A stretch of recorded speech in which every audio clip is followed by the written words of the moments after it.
कल्पना कीजिए, एक लड़का जो कभी आत्मविश्वास से भरा हुआ था, जिसके बड़े सपने थे, जो लोगों के बीच खुलकर हंसता बोलता था। लेकिन धीरे धीरे वह बदलने लगा।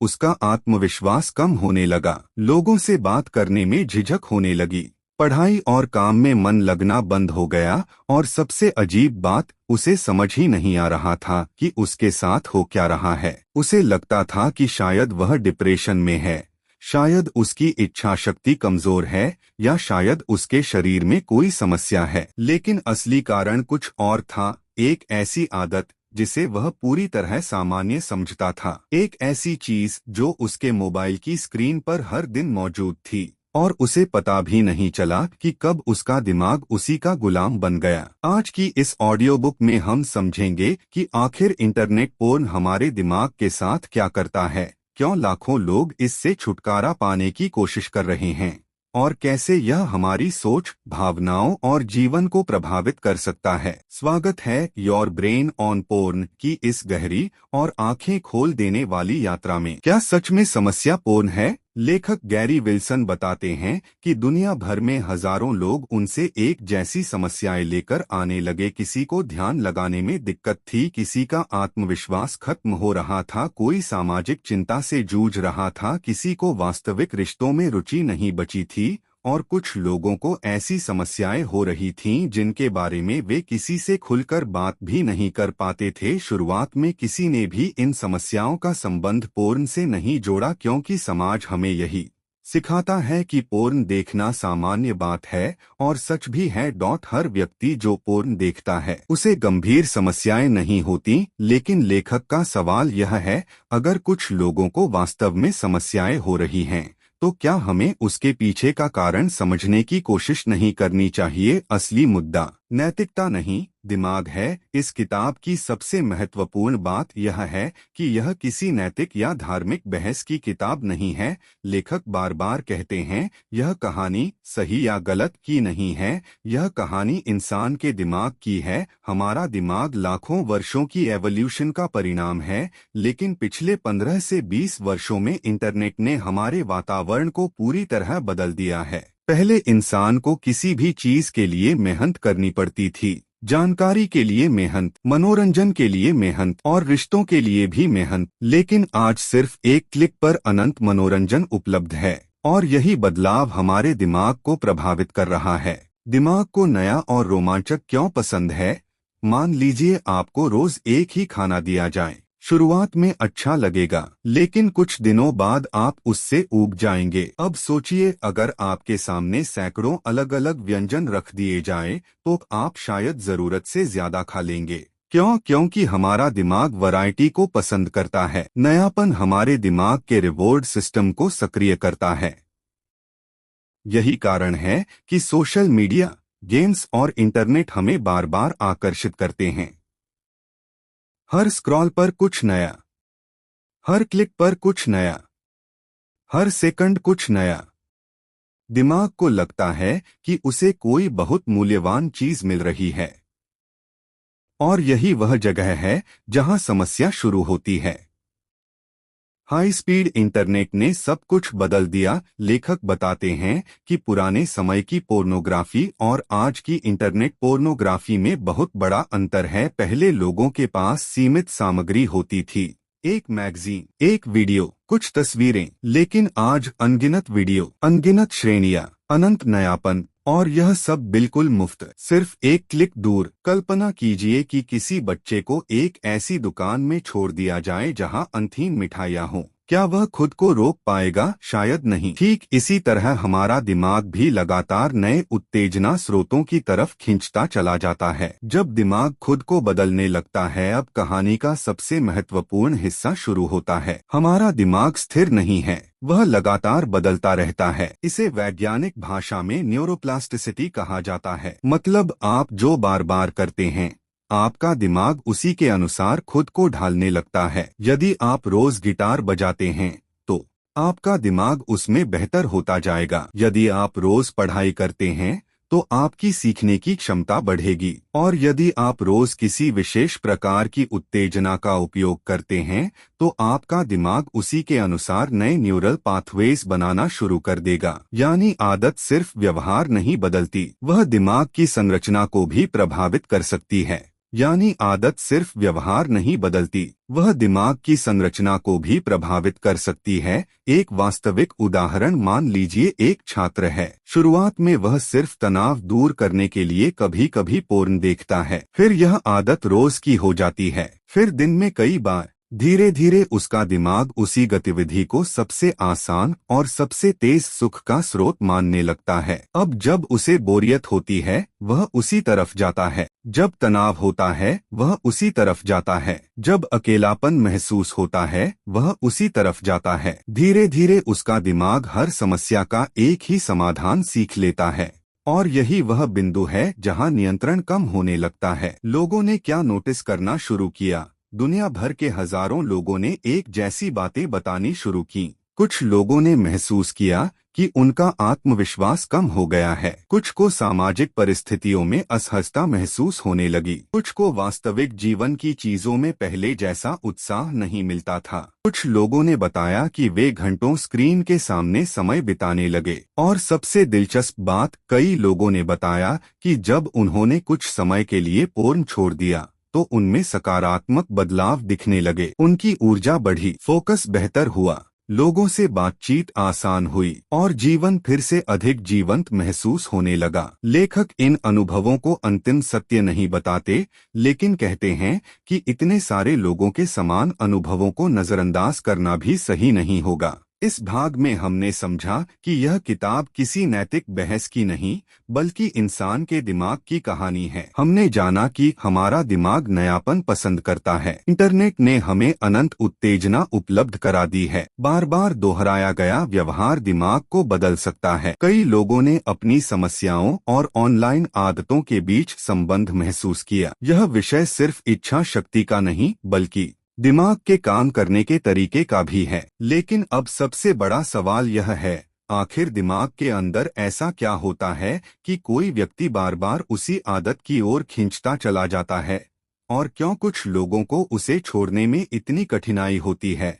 इसी रहस्य को हम अगले भाग में समझेंगे। पार्ट 2, दिमाग की छिपी हुई मशीन, डोपामाइन, एडिक्शन और पोर्न का जाल। पिछले भाग में हमने जाना कि इंटरनेट पोर्न सिर्फ एक वेबसाइट या वीडियो नहीं है, यह हमारे दिमाग के रिवॉर्ड सिस्टम को प्रभावित कर सकता है। लेकिन अब सवाल है, अगर कोई व्यक्ति जानता है कि कोई आदत उसके लिए नुकसानदायक है तो वह उसे छोड़ क्यों नहीं पाता? क्यों बार बार खुद से वादा करने के बाद भी वही गलती दोहराई जाती है? क्या यह सिर्फ इच्छा शक्ति की कमजोरी है या इसके पीछे दिमाग की कोई गहरी प्रक्रिया काम कर रही है? इस भाग में हम उसी रहस्य को समझेंगे। डोपामाइन, दिमाग का मोटिवेशन केमिकल। अधिकतर लोग सोचते हैं कि डोपामाइन सिर्फ खुशी का हार्मोन है, लेकिन सच इससे कहीं ज्यादा दिलचस्प है। डोपामाइन आपको खुशी देने से ज्यादा किसी चीज को पाने के लिए प्रेरित करता है। मान लीजिए आप परीक्षा में टॉप करना चाहते हैं, आप मेहनत करते हैं, आपका दिमाग डोपामाइन रिलीज करता है,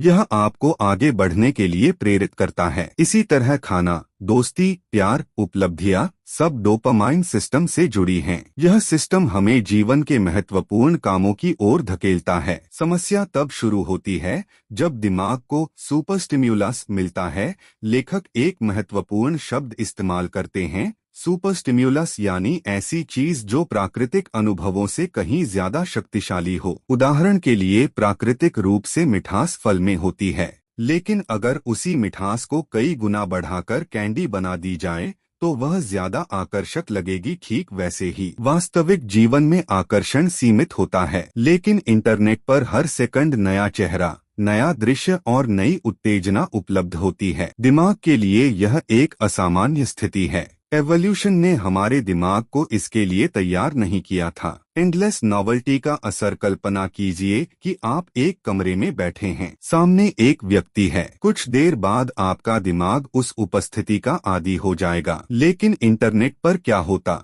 है? एक क्लिक, नया दृश्य, दूसरा क्लिक, फिर नया दृश्य, तीसरा क्लिक, फिर कुछ और नया। दिमाग लगातार नॉवेल्टी प्राप्त करता रहता है और हर नया उत्तेजक संकेत डोपामाइन को सक्रिय कर सकता है। यही कारण है कि कई लोग केवल कंटेंट नहीं देखते बल्कि घंटों तक सर्च करते रहते हैं। उन्हें सिर्फ वीडियो नहीं चाहिए, उन्हें अगला नया अनुभव चाहिए। जब दिमाग की प्राथमिकताएं बदलने लगती हैं, धीरे धीरे दिमाग सीखता है कि सबसे तेज और आसान सुख कहाँ से मिल रहा है। अब समस्या शुरू होती है, क्योंकि वास्तविक जीवन की उपलब्धियां समय मांगती हैं। अच्छी बॉडी बनाने में समय लगता है, करियर बनाने में समय लगता है, रिश्ते बनाने में समय लगता है, लेकिन स्क्रीन पर मिलने वाली उत्तेजना तत्काल होती है। दिमाग स्वाभाविक रूप से आसान रास्ते की ओर झुकने लगता है और यही कारण है कि कुछ लोगों को पढ़ाई, काम या रिश्तों में रुचि कम महसूस होने लगती है। डिसेंसिटाइजेशन, जब सामान्य चीजें फीकी लगने लगती हैं। मान लीजिए आपने बहुत तेज आवाज में गाना सुनना शुरू कर दिया, कुछ समय बाद वही आवाज सामान्य लगने लगेगी, फिर आपको और तेज आवाज चाहिए होगी। इसी प्रक्रिया को लेखक डिसेंसिटाइजेशन से जोड़ते हैं। जब दिमाग बार बार बहुत अधिक उत्तेजना का अनुभव करता है तो वह उसके अनुसार खुद को एडजस्ट करने लगता है। अब पहले जैसी चीजें उतनी रोमांचक नहीं लगती।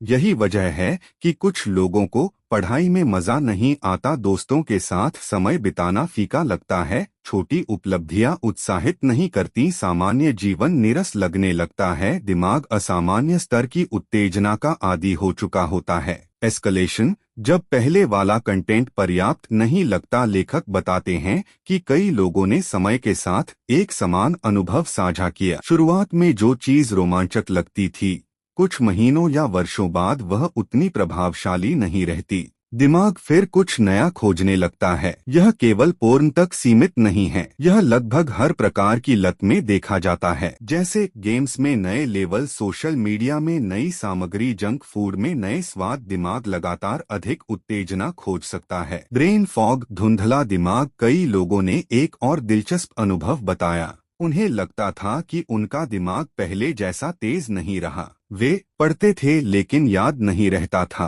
काम करते समय ध्यान भटकता था, निर्णय लेने में कठिनाई होती थी। इसे कई लोग ब्रेन फॉग कहते हैं। हालांकि हर व्यक्ति का अनुभव अलग हो सकता है, लेकिन लेखक बताते हैं कि बहुत से लोगों ने अपनी आदतों में बदलाव के बाद मानसिक स्पष्टता में सुधार महसूस किया। एंजाइटी और लो कॉन्फिडेंस का चक्र। कल्पना कीजिए कि कोई व्यक्ति घंटों अकेले स्क्रीन के सामने समय बिताता है। धीरे धीरे वास्तविक बातचीत कम होती है, सामाजिक अनुभव कम होते हैं, आत्मविश्वास कम होता है।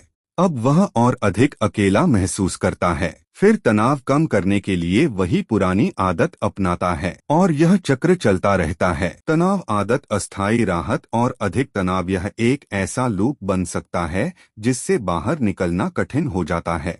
दिमाग क्यों बार बार उसी रास्ते पर जाता है? एक खेत की कल्पना करें। पहली बार जब कोई रास्ता बनता है तो घास बहुत होती है, लेकिन यदि लोग उसी रास्ते पर बार बार चलें तो एक पगडंडी बन जाती है। दिमाग में भी कुछ ऐसा ही होता है। बार बार दोहराया गया व्यवहार न्यूरल पाथवेज को मजबूत कर सकता है। इसलिए किसी आदत को छोड़ना केवल ना कहने का मामला नहीं होता। दिमाग पुराने रास्ते पर वापस जाने की कोशिश करता है, क्योंकि वह रास्ता वर्षों से मजबूत हुआ होता है। अच्छी खबर, दिमाग बदल सकता है। यही इस किताब का सबसे प्रेरणादायक हिस्सा है। जिस न्यूरोप्लास्टिसिटी ने समस्या पैदा की, वही न्यूरोप्लास्टिसिटी समाधान भी बन सकती है। अगर दिमाग ने खुद को एक दिशा में बदला है तो वह दूसरी दिशा में भी बदल सकता है। यह तुरंत नहीं होगा, लेकिन संभव है। इसी उम्मीद ने दुनिया भर के हजारों लोगों को बदलाव की यात्रा शुरू करने के लिए प्रेरित किया। एक छोटी कहानी। दो युवक थे। दोनों को लगता था कि उनका आत्मविश्वास खत्म हो चुका है। दोनों को लगता था कि वे जीवन में पीछे रह गए हैं। पहले युवक ने खुद को दोष देना जारी रखा। वह सोचता रहा कि वह कमजोर है। दूसरे युवक ने अपने व्यवहारों को समझना शुरू किया। उसने अपने दिमाग को समझना शुरू किया। धीरे धीरे उसने अपनी आदतें बदली। कुछ महीनों बाद दोनों की जिंदगी बिल्कुल अलग दिशा में जा चुकी थी। अंतर सिर्फ इतना था, एक ने खुद को दोष दिया, दूसरे ने खुद को समझा। इस भाग में हमने समझा कि डोपामाइन केवल खुशी नहीं, मोटिवेशन से जुड़ा है। इंटरनेट पोर्न एक सुपर स्टिम्युलस की तरह काम कर सकता है। एंडलेस नॉवेल्टी दिमाग को लगातार उत्तेजित रख सकती है।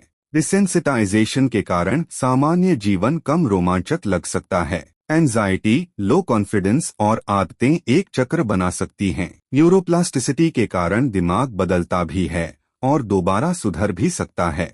लेकिन अब सबसे बड़ा सवाल यह है, जब कोई व्यक्ति इस आदत को छोड़ने की कोशिश करता है तो उसके अंदर क्या क्या बदलाव होते हैं?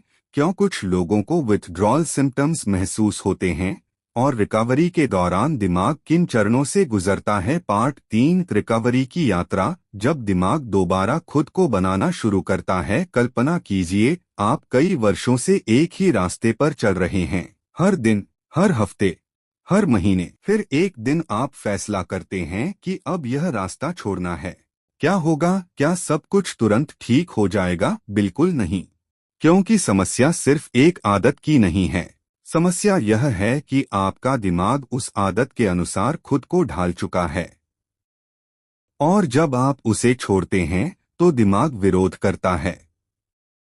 यहीं से शुरू होती है रिकवरी की असली यात्रा।